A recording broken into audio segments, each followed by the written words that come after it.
Salam, sabahınız xeyir olsun. İnşallah danışan Biləs balası Usta Sarxanın sexindən demək. Bugünkü çəkilişimiz hər yerə özüm gedirdim. Bugün çəkiliş mənim gözəl yerlərimdir. Nizami qardaşım, Rəhim qardaşım, Elşənin Nizami nə idi? Elşənlə Nizamilər atıram. Elşən də gələcəkdi. Merhaba. Elşənlə Nizami nə? Fərqi nə ki? Ne? Talih çatdı.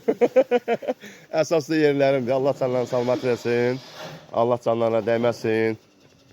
Rəhim qardaşım mənim köhnədən iş yoldaşımız olub. Bir yerdə işləmişik. Gözəl dəyərli qardaşdır. Dedim ki, gələndə Rəhmi də gətir. İnşallah Rəhmi gətiribsənsə mənə var. Qiymətindən Rəhmə görə endirməyəcəm. Sənə görə yox. Sən görə çıxarım. Yox, deyərə sağ ol, öpürəm.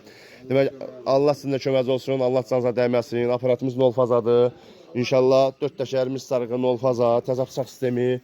Bunu tanıyırsınız. Bu mənə var. Təzə forma get. İşğalın nəvəsi. Təzə bıçaq sistemi. Cərrah. Sən cərrahsan elə.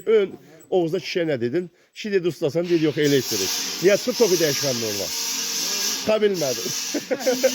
Kodda inşallah. Kodda vaxt yoxdur. Oğuza gedəcək. Toku göstərim. Nol fazadır. Bax, nol faza. Tokumuzda 226. At geçsin. At geçsin. At olup teyar. At geçsin, at geçsin. Teyar, didmə. At, didmə, didmə. Oyda, salınızdan elə biraz masazam.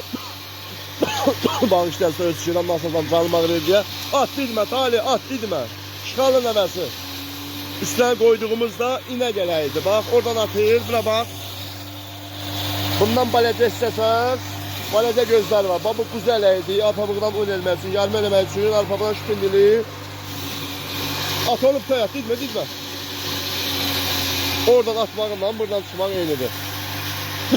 Nol fazadır. Aya təkər də haratsan o. Zalım oğlu zalım. Söndür. Nətər doğrayır. Söndür.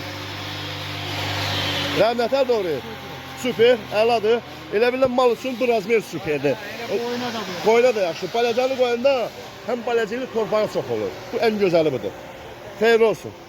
Allah xeyir versin, Allah canınıza dəyməsin. Aldığınızdan 1000 qat əvəzini versin. Aparatımızda balansa ilə duracaq. Sayır yerində maşallah.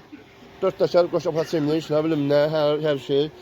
Sən bu təkərləri atmaq istəyirdin onun üçün, ha? Zarafat edirdin, ha? Canavarlar uğradı. Öpürəm.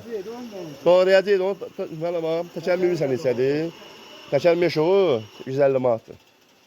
Sən 1150 manat mənə xeyir veribsən? Hə? Xeyir veribsən? 1000 manat verirəm. Hələ aparatda olsa görə xeyir verəcəksən. Öpürəm qardaş, Allah xeyir versin. İş budur, işdə arada zarafat olmalı. Zarafat olmasa işdə getməz. Öpürəm sizləri, qulluğunuzam. Arpa buğdan çəkmə, başa salaq yer biləcəksiniz. Yox, hem bildik. Süptəri. Bütün günü TikTok'da baxsınız da mənə. Onu koydum. Ha, ha. Kod diyandan sonra kaldırırsan şu gedecek. Setka dəyişmə orada da. Su. Sağ ol. Allah sizinle xeyir versin. Allah canına gözəl yerlərim. İndi onlardan yerlərimə də indirməyəcəm. Zapas ələ bıçaq da verəcəm. Su. Və nətər olmalı. Ha, maşından ver bura inşallah. Ver. Elə Talih sən üstə şopara oradan zamla.